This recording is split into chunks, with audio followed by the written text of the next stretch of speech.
sa akin na lalo na po sa mga pamilya ko.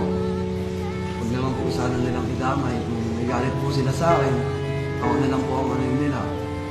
Dahil masakit din po kasi nagdadamay po yung pamilya ko.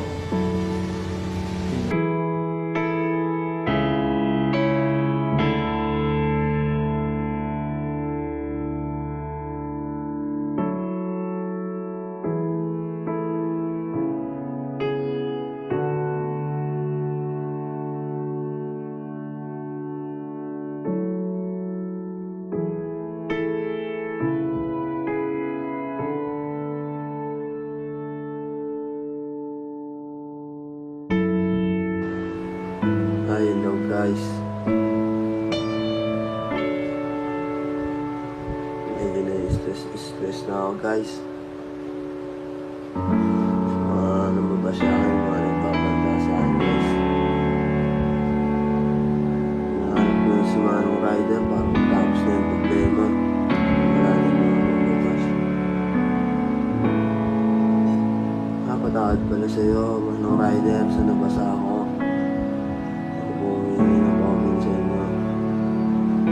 So po kayo mga kami, humingi ng tawad sa inyo sa personal. Yung magawa ko,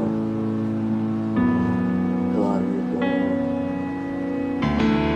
Mabago na rin po ng video na to. Pag tayo mo po yung live sa bago.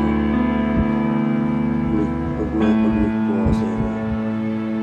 Kasi po masyado na rin po kasi ako na-history sa mga nagbabanta sa akin. Hindi na rin po pinag-aakay. Hindi na alam gagawin ko rin talaga. Lagi yung iniisip. Kaya Manong Rider, kung sana po mapanood din po ito.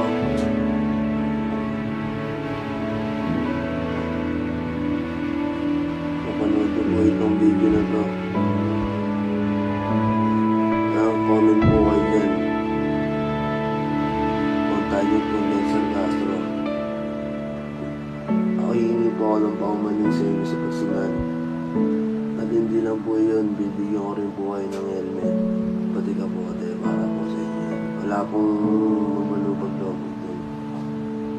Po, patawad po sa inyo, Manong Rider. Sana po mapanood nyo to. I love it.